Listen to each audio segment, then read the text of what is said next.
Bien, bonjour tout le monde. Il me fait plaisir d'être ici aujourd'hui pour vous donner un petit compte-rendu de ce qui s'est passé à la réunion régulière du conseil municipal tenue le 9 décembre dernier. Donc, suite à l'adoption de l'ordre du jour, il y avait un point qui avait été rajouté à l'ordre du jour par un des conseillers, soit une mise en demeure à un citoyen.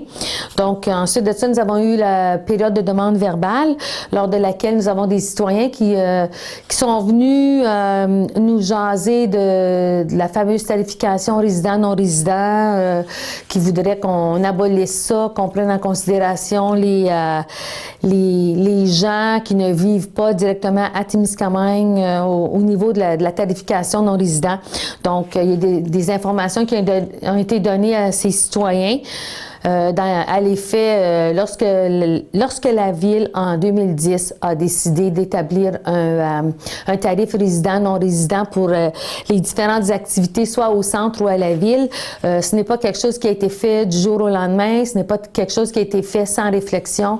Nous avons, à l'époque, nous avions rencontré les différents conseillers municipaux, les conseils de bande pour leur expliquer la situation. Et cette démarche-là est survenue parce que nous avions plusieurs de nos citoyens qui s'interrogeaient le pourquoi que eux payaient des taxes municipales envers le service des loisirs, qu'ils payaient des tarifs lorsqu'ils venaient au centre ou lorsqu'ils utilisaient les services de la ville, et puis qu'un citoyen non résident payait les mêmes taux que eux. Donc c'est un petit peu, ils trouvaient ça un petit peu injuste. Donc il y avait plusieurs démarches qui avaient été entreprises à l'époque.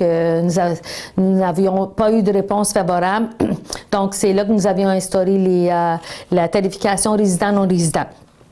Juste pour vous dire que au début du mois de novembre, nous avons encore rencontré le conseil municipal de Kipawa et les membres, la chef Madeleine Paul de Eagle Village, pour discuter avec eux, là, à savoir s'il y avait une façon qu'on pouvait s'entendre afin d'abolir les tarifs résidents-non-résidents et que ce soit quand même juste pour les citoyens de Témiscamingue qui n'aient pas à payer et sur leurs taxes et sur leur compte de taxes municipales, en plus d'effrayer les mêmes tarifs que les gens qui n'habitent pas à Témiscamingue. Donc, nous sommes en attente de réponse et on vous tiendra au courant des développements dans ce dossier-là. Nous avons ensuite adopté le procès-verbal de la réunion du 11 novembre 2014. Au niveau des loisirs, nous avons autorisé le directeur des loisirs, Éric Bisson, à faire une demande de subvention pour les activités qui vont être organisées pour la Fête du Canada au mois de juillet 2015. Ensuite de ça, nous avons adopté en première lecture un règlement pour décréter un emprunt de 1 700 000 et une dépense de 1 715 000 pour le remplacement du système de réfrigération et de ventilation du centre. Comme vous savez, ces travaux vont se faire l'été prochain, mais pour ce faire, on doit quand même aller faire un règlement d'emprunt. C'est une procédure qui est quand même exigeante. Donc, on s'y prend d'avance. Puis, finalement, le règlement d'emprunt, nous le mettons pour le plein montant. Par contre, dans les faits, ce ne sera pas le plein montant que nous allons devoir emprunter parce que nous attendons environ 700 000 de subventions pour faire ces travaux-là. Donc, nous avons adopté le règlement 613 à cet effet. Ensuite de ça, en travaux publics, nous avons fait aller en appel d'offres pour la fourniture de matériaux d'égout et d'aqueduc. Donc, comme vous savez, la minute que nous avons des travaux à faire ou des achats à faire qui excèdent 25 000 $, nous devons aller en appel d'offres afin d'avoir les meilleurs prix possibles. Donc, nous avons fait passer un règlement d'autoriser le directeur des travaux publics à obtenir des soumissions pour la fourniture de matériaux d'égout et d'aqueduc. Ça va être un appel d'offres par invitation aux compagnies Marcel Barry Limité et Wolseley Canada. Donc, nous avons autorisé le directeur des travaux publics d'aller de l'avant avec cette procédure. Nous avions aussi eu une demande de déneigement de la part de M. Tim Hunter qui demeure sur le lac Témiscamingue. Il nous demandait de déneiger son entrée de cours pour la période de l'hiver. Donc, comme nous avons fait la même réponse à un autre citoyen de ce secteur-là le mois dernier, il a été recommandé de refuser la demande de M. Hunter. Nous avons aussi passé un règlement pour demander le versement de l'aide financière du PARM, qui est le programme d'aide d'amélioration du réseau routier municipal. Donc, nous avions une subvention de 1 547 $ qui a été affectée pour l'amélioration des travaux sur le chemin Lynn.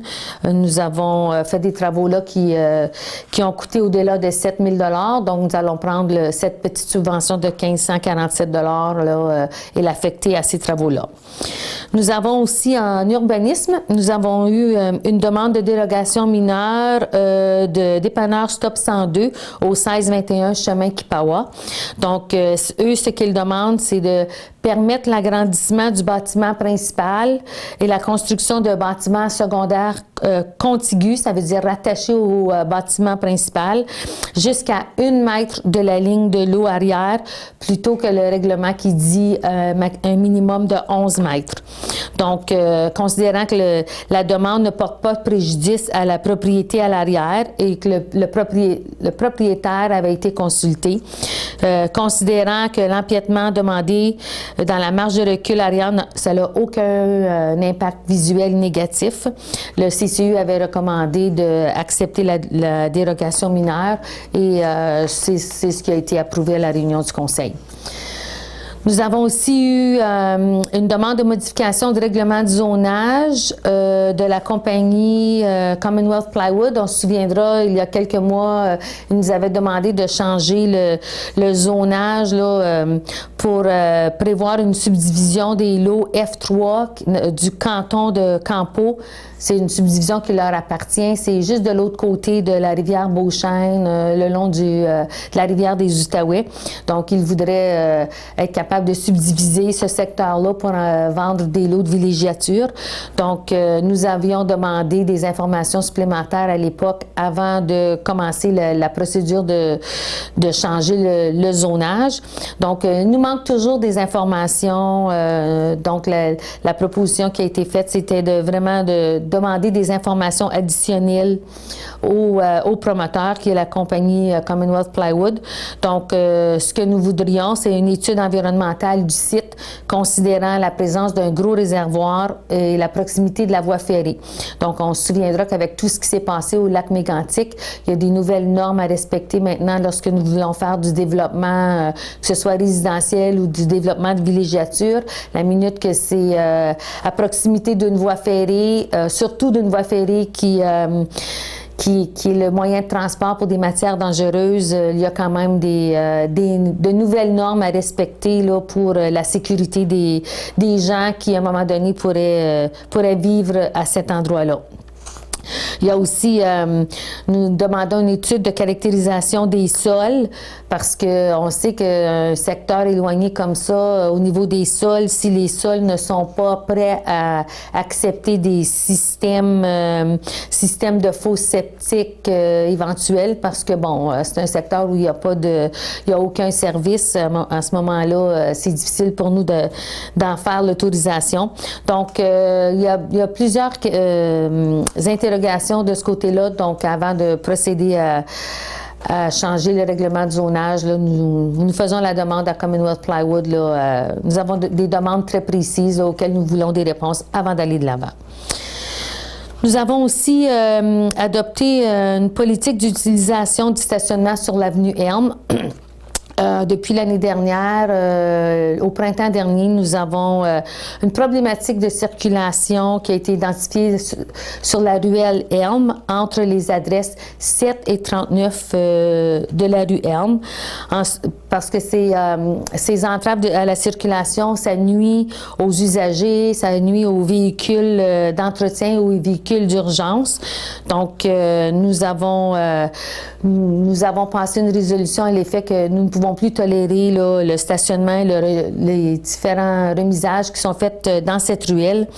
Donc, il a été proposé d'aviser les résidents de libérer les libérer les terrains publics, de stationner leurs véhicules sur leur propre propriété et d'offrir à ceux qui en ont besoin et ceux qui le veulent une case de stationnement sur le terrain qui est aménagé à cet effet qui est de l'autre côté de la rue Elm. Et à ceci s'attache une politique d'utilisation du stationnement municipal qui est sur l'avenue Elm. Donc, encore là, c'est afin d'améliorer la sécurité et la circulation de la ruelle. La politique que nous avons adoptée à la réunion du 9 décembre est la suivante. Il y a 15 cases de stationnement qui ont été aménagées. Ils seront offertes individuellement en location aux propriétaires des résidences numéro 7 à 39 de l'avenue Elm. Puis ça va être la case numéro 1 sera offerte à l'adresse 7 rue Elm, la case numéro 2 à l'adresse 9 rue Elm, etc. Donc, si un propriétaire ne loue pas la case, si le propriétaire au 9 rue Elm a déjà du stationnement suffisant sur sa propriété, qu'il n'a pas besoin de louer une case additionnelle, mais à ce moment-là, ça sera offerte, cette même case sera offerte aux voisins suivants. Sur ces terrains de stationnement-là, il n'y aura aucune construction, abri, remisage ou objet quelconque qui va être autorisé. Seul le stationnement d'un véhicule de promenade sera autorisé. Ensuite, le terrain est loué tel quel, sans service, entretien ni déneigement. Et le coût annuel demandé est de 200 $ plus taxes, puis ça va être payable sur réception d'une facture. Donc, il va y avoir des lettres qui vont être envoyées à tous ces propriétaires de résidence-là d'ici quelques jours, là, afin que la politique là, entre en vigueur au début janvier. Ceci étant dit, nous allons aviser la sûreté de la nouvelle politique et nous allons leur demander là, de surveiller davantage là, les gens qui stationnent là, illégalement dans la ruelle de la rue Elm. Nous avons aussi, toujours en urbanisme, nous avions eu une demande de la famille Jones concernant le 6231 chemin Crescent Lodge. Ceux-ci demandaient là, que la ville déménage le chemin qui passe derrière leur propriété afin de leur permettre là, de vendre quelques lots, un ou deux, ou le montant exact, là, je le connais pas, mais... Donc, nous avons fait des vérifications, puis le chemin qui passe derrière leur propriété, c'est vraiment un chemin public qui est entretenu par la ville, qui passe à l'occasion sur des terres de la couronne, puis parfois sur des terrains privés, comme c'est dans leur cas. Aussi, considérant que la lettre patente de cette propriété, il y a une clause qui dit « avec la réserve ordinaire pour chemin public ». Donc, quand les propriétaires les propriétaires de ces terrains ont acheté la propriété, ils étaient au courant de cette clause-là. Et considérant que le Conseil avait refusé cette même demande en juillet 2007, mais il est proposé là, que le Conseil ne désire toujours pas déplacer la portion du chemin.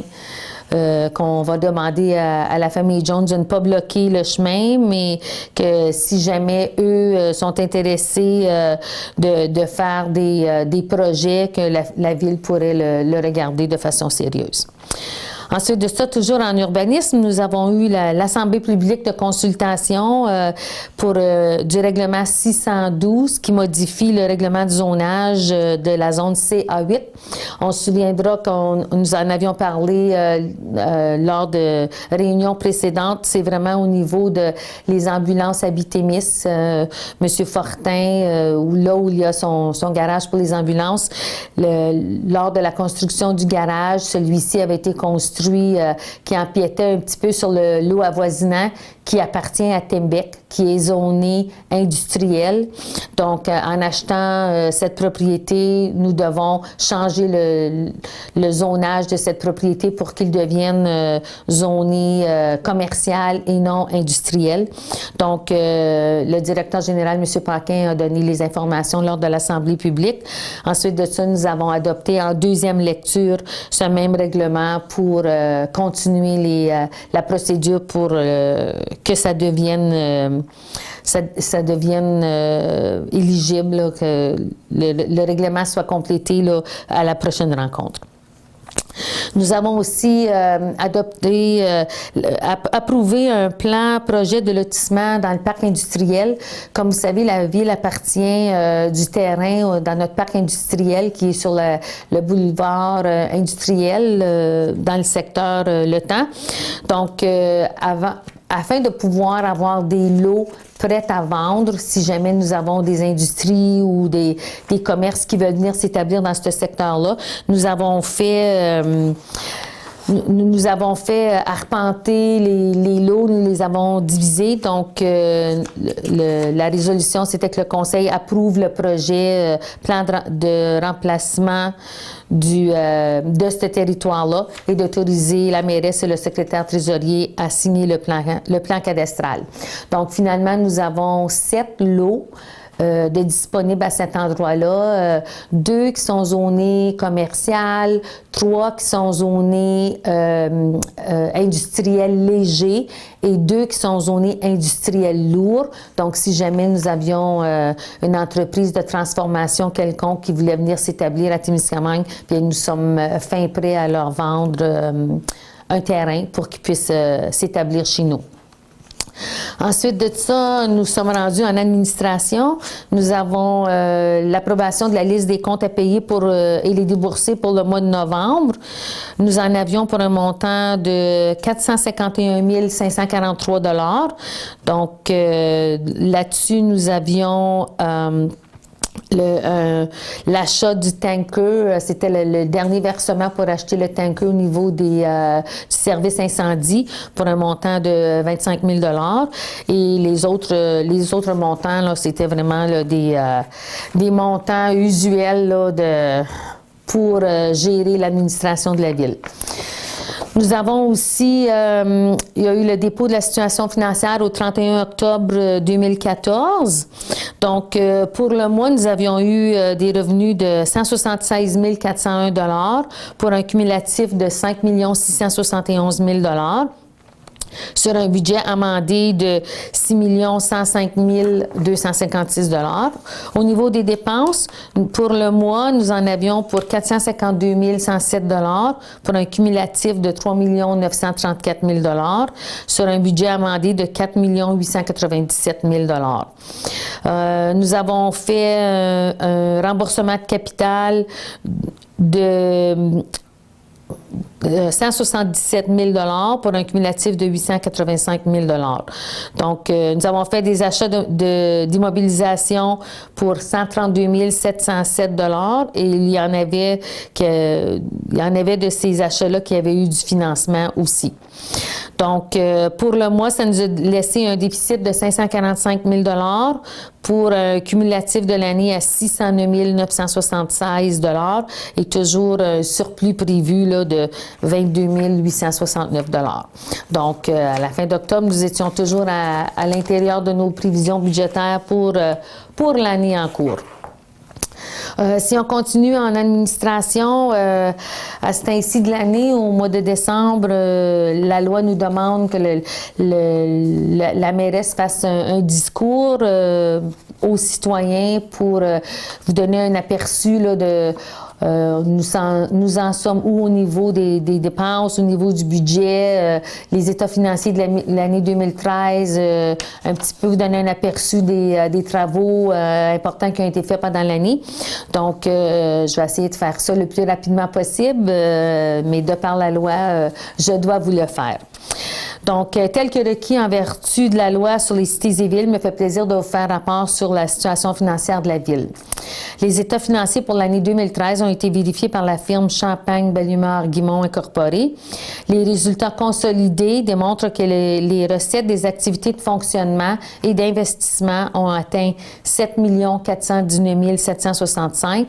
Les dépenses, le paiement de la dette à long terme, les ajustements comptables, dont l'amortissement, ont totalisé 7 66 017 $, laissant un excédent de fonctionnement de l'exercice à des fins fiscales de 353 748 $. L'excédent de fonctionnement non affecté s'élève à 271 359 $, tandis que l'excédent de fonctionnement affecté des réserves financières et fonds réservés s'élève à 765 931 $. Au cours de l'exercice 2013, les dépenses d'investissement à des fins fiscales consolidées se sont élevées à 1 558 446 $. En tenant compte des activités d'investissement à financer, moins les subventions relatives à recevoir, l'endettement total à long terme au 31 décembre 2013 s'élevait à 5 965 275 $. Pour l'année 2014, notre budget non consolidé des activités de fonctionnement s'élève à 6 105 256 $. Au cours de l'année 2014, les projets suivants se sont concrétisés ou sont en voie de l'être. Donc, nous avons fait l'ajout et une mise à jour du système informatique. Nous avons installé une prise d'eau pour le service d'incendie dans le secteur du Lacty. Nous avons fait l'achat de différents équipements pour le service incendie, dont le paiement final du camion-citerne suite à l'échéance du crédit bail. Donc, à partir de maintenant, le camion-citerne nous appartient, les payer. Donc, c'est une bonne nouvelle de ce côté-là. Nous avons relocalisé le chemin de villégiature dans le secteur de la baie Ounin. Nous avons fait des travaux de pavage à l'intersection du chemin Kipawa de la rue Ryan. Nous avons fait le traitement de fissures sur le chemin Kipawa dans le secteur Le Temps. Nous avons installé des conduites d'eau et d'égouts, d'eau et de gaz naturel pour l'édifice des travaux publics. Nous avons fait l'aménagement de la phase 1 d'un circuit d'interprétation des anciennes conduites forcées, donc des pipelines, les panneaux d'interprétation qui ont été installés au mois de juillet. Nous avons payé pour des frais d'ingénierie relatifs au remplacement du système de réfrigération et de ventilation de l'ARENA. Il y a des améliorations aux infrastructures du centre et achat d'équipements divers pour le service des loisirs. Nous avons fait l'achat d'un camion 10 roues pour le service des travaux publics suite à l'incendie de notre camion au mois de mai dernier. Et nous avons fait la construction du bloc sanitaire des toilettes au parc du 75e. Donc, je pense qu'il y a quand même plusieurs projets qui se sont réalisés en 2014. Ce sont des projets qui sont positifs, je pense, pour notre municipalité. Au cours de l'année 2014, vos élus sont rémunérés selon le règlement 511. Ainsi, la mairesse reçoit 10 508 $ en rémunération et 5 254 $ en allocation de dépenses pour un total de 15 762 $. Les conseillers 3 503 en rémunération et 1 751 en allocation de dépenses pour un total de 5 254 $ chacun. Malgré que la situation économique se soit légèrement améliorée au cours des dernières années, notre région a encore du chemin à faire pour qu'un climat plus favorable soit rétabli. Les coupures annoncées récemment par le gouvernement du Québec auront un effet important sur les revenus de la ville de Témiscamingue. Malgré ce fait, nous allons tout de même tenter de maintenir votre fardeau fiscal à un niveau acceptable tout en continuant d'assurer la qualité des services offerts aux citoyens, entre autres l'eau potable ainsi que les mesures de sécurité. Afin d'éviter des soubresauts dans notre économie locale, nous travaillons toujours à diversifier notre économie en mettant l'accent, entre autres, sur la transformation de nos ressources naturelles et sur les différentes activités touristiques. Nous vous reproduisons en annexe la liste des contrats de plus de 25 000 $ conclus au cours de la dernière année ou des contrats comportant une dépense de plus de 2 000 $ conclus au cours de la même période avec un même co-contractant lorsque l'ensemble des contrats comporte une dépense totale qui dépasse 25 000 $. L'année 2015 sera une année de transition puisque nous aurons des départs à la retraite, des postes clés au sein de notre organisation qui devront être remplacés. Je profite de l'occasion pour remercier mes collègues au conseil municipal ainsi que tout le personnel qui œuvre dans les divers secteurs de la ville pour le travail accompli. Ce n'est pas toujours facile de travailler pour une municipalité. Nous avons souvent plusieurs dossiers à travailler en même temps, mais bon, je pense qu'on s'en sort quand même pas si mal. Donc, soyez assurés que votre conseil continuera à offrir une qualité de vie et un ensemble de services supérieurs à la majorité des autres collectivités de même taille, en tenant compte de la capacité de payer de tous et chacun, tout en mettant les familles et les aînés au cœur de nos priorités. Donc, voici la liste des contrats de 25 000 $ et plus que nous avons conclus au cours de la dernière année. Donc, avec l'Association communautaire de Témiscamingue, 312 606 $, Aquadata, 37 174 $, Arnstein Industrial Equipment, 25 838 $, Brentag Canada, 31 410 $, Construction Morin et Luneau, 29 826 $, Desjardins Sécurité financière, 30 117 $, Entreprise Gaétan Jolicoeur, 74 114 $, Entreprise WC Rare, 32 134 $, Gaz Métro, 73 514 $, Groupe Ultima, 118 697 $, ça c'est vraiment au niveau des assurances de la ville, Hydro-Québec, 211 173 $, John Meunier, 26 660 $, Marcel Barry, 26 448 $, Matériaux-Thème pour l'achat du bâtiment de Matériaux-Thème, 29 637 $, Ministre des Finances, 171 828 $, Ministre du Revenu, 319 842 $, Molson Canada, 36 180 $, nos codes-parts au niveau de la MRC, 416 224 $, la pétrolière impériale, 77 192 $, Receveur général du Canada, 140 999 $, la Société québécoise d'assainissement des eaux, 34 959 $, le transport adapté du Lonceau, 26 208 $, le transport Cloître et Fils, 75 019 $, transport Christian Durand, 46 848 $, et Zilem Canada Compagnie, qui est pour les photocopieurs, 31 847 $. Donc, comme vous voyez, il y a plusieurs compagnies avec lesquelles nous faisons des affaires. Donc, le pourquoi là, que c'est important d'aller en appel d'offres lorsque nous avons des dépenses de plus de 25 000 $ d'anticipés avec un différent fournisseur. Donc, ça fait partie du discours du maire, ça. Vous allez être capable d'en faire la lecture là, dans le journal Le Contact dans les semaines à venir. Donc, si on continue avec la réunion du 9 décembre, nous avons eu le dépôt des prévisions pour 2014. Donc, encore là, de par la loi, un mois avant la fin de l'année, le directeur général doit nous faire une prévision à jour là, du budget anticipé de la ville. Donc, pour les prévisions pour à la fin décembre 2014, au niveau des revenus, nous avons des prévisions de 6 162 477 $. Nous avons des prévisions de dépenses pour 4 954 154 $. Donc, avec les différences, là, nous avons 56 991, donc presque 57 000 $ de plus de dépenses. Nous avons eu aussi des revenus surprise, si vous voulez. Nous avons été remboursés par le FIER. C'est un 30 000 $. Ce montant-là, c'est un montant qui avait été investi il y a peut-être 5, 6, 7 ans. 7 ans peut-être.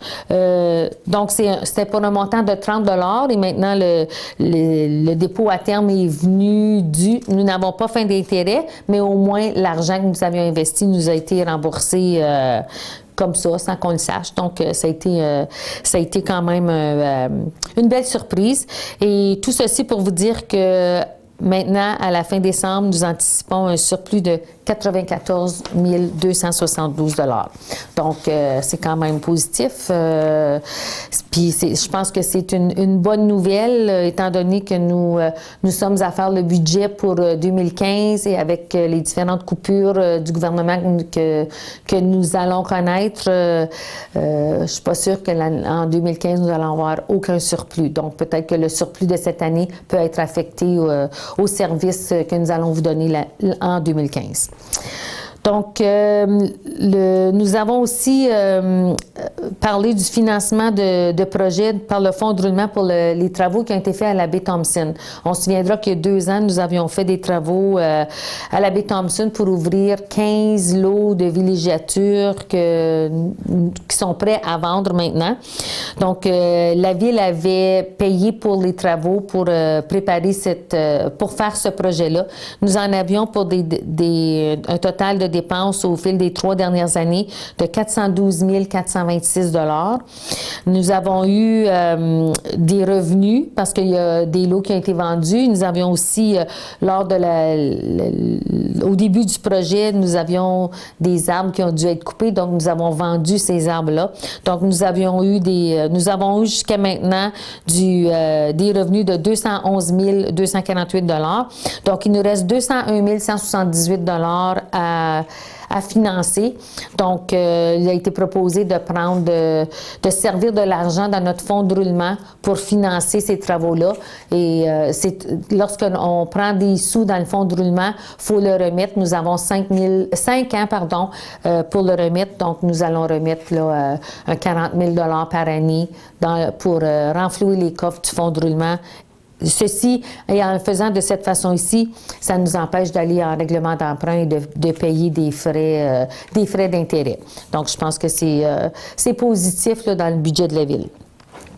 Nous avons aussi passer une résolution pour reporter la date d'approbation du budget 2015 et du programme triennal d'immobilisation. Donc, étant donné l'incertitude ou le fait que nous ne connaissons pas les montants qui vont nous être exigés de la MRC et de l'impact des différentes coupures que le gouvernement nous fait, nous avons proposé de reporter la date du budget, de l'adoption du budget. Donc, celui-ci sera adopté le 27 janvier à 19 h. Il faut passer une résolution à cet effet-là. Nous avons aussi eu le dépôt des registres des déclarations de dons, de marques d'hospitalité ou d'avantages des élus. À chaque année, c'est ainsi de l'année toujours, nous devons produire un rapport si pendant l'année nous avons eu des dons faits personnellement aux élus ou des marques d'hospitalité, des choses comme ça, eh bien, il n'y a absolument personne qui a eu quoi que ce soit au cours de l'année 2014. Nous avons aussi déposé les déclarations des intérêts pécuniaires des membres du Conseil. Donc là aussi, à chaque année, à ce temps-ci, nous devons, au niveau des élus, nous devons remplir un formulaire qui énonce tout ce que nous avons en intérêt pécunier, donc en intérêt financier au niveau de la Ville. Donc, nous en avons fait le dépôt. Tout le monde avait rempli son formulaire.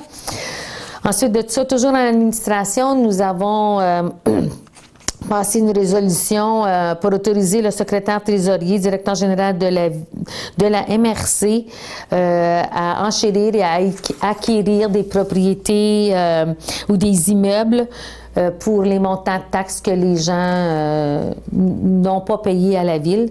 Donc, en prenant en considération que la MRC a la compétence envers la Ville de Témiscamingue concernant la vente et l'adjudication des immeubles pour non-paiement de taxes, nous avons autorisé le directeur général de transmettre la liste à la MRC. Donc, les propriétés suivantes seront mises à vendre seront vendues pour le non-paiement de taxes le 12 mars 2015. Donc, il s'agit de la propriété au 259 rue Boucher, dont le propriétaire est M. Rémi Bellumeur. La propriété au 77 rue Sainte-Thérèse, dont le propriétaire est M. Raymond Brown. La propriété au 95 rue Sainte-Thérèse, dont les propriétaires sont Christophe et Brian Gaudreau. Il y a aussi les deux propriétés 255 rue Boucher et 144 avenue Riordan, qui sont les propriétés de M. André Morin. Donc, les démarches vont être entreprises là, dans les jours à venir. Toujours en administration, nous avons adopté la séance, le calendrier 2015 des séances ordinaires du Conseil, des réunions du Conseil municipal. Donc, pour l'année 2015, il n'y a pas de conflit. Chaque deuxième mardi du mois sera la séance ordinaire du Conseil municipal. Toujours en administration, nous avons eu une demande de l'OMH, l'Office municipal de l'habitation, pour un nouvel amendement budgétaire. Donc, ceux-ci nous demandent un montant additionnel de 904 $. Donc, comme le mois précédent, nous avions eu une autre demande, nous allons leur faire la même réponse que le budget affecté pour les dépenses additionnelles de l'OMH. Notre budget est épuisé, donc nous ne pouvons répondre à cette demande. Donc, ceci complétait l'ordre du jour de la réunion régulière du 9 décembre. Par contre, en variable, nous avions eu un point qui avait été rajouté, donc mise en demeure d'un citoyen. Donc, considérant qu'il y a eu des propos tenus contre la Ville dans une lettre d'opinion publiée dans le journal Le Contact le 12 novembre 2014, qui accusait la Ville d'avoir brûlé le drapeau du Canada. Considérant que, regarde, c'est faux, la Ville n'a pas brûlé le drapeau du Canada. Il est proposé là, que la Ville demande des excuses publiques à ce citoyen. Et puis, si jamais nous n'avions pas d'excuses publiques, et à ce moment-là, nous pourrions aller plus loin légalement. Parce qu'à un moment donné, accuser la Ville de fausseté pour peu importe les raisons, à un moment donné, je pense que c'est important que les gens s'informent avant de faire des accusations non justifiées là, au niveau de la Ville. Et puis, dernièrement, ça se fait trop souvent. Donc, à un moment donné, au niveau du conseil municipal, là, nous avons pris la décision de dire « assez, c'est assez ». Il n'y a personne de parfait dans le monde. On a droit à des erreurs. On en fait des erreurs. Lorsqu'on en fait, on les admet. Par contre, se faire accuser de fausseté majeure comme ça, c'est terminé. On n'a pas à subir des injustices de ce genre. Donc, ceci termine la réunion, les propos qui se sont tenus à la réunion du conseil municipal du 9 décembre. Donc, il ne me reste qu'à vous souhaiter une bonne saison des fêtes. Encore une fois, on vous souhaite un joyeux Noël, une année 2015 remplie de santé, de bonheur. On ne veut que du bien pour nos citoyens et nos citoyennes. Donc, merci beaucoup de votre attention et on se revoit en janvier 2015.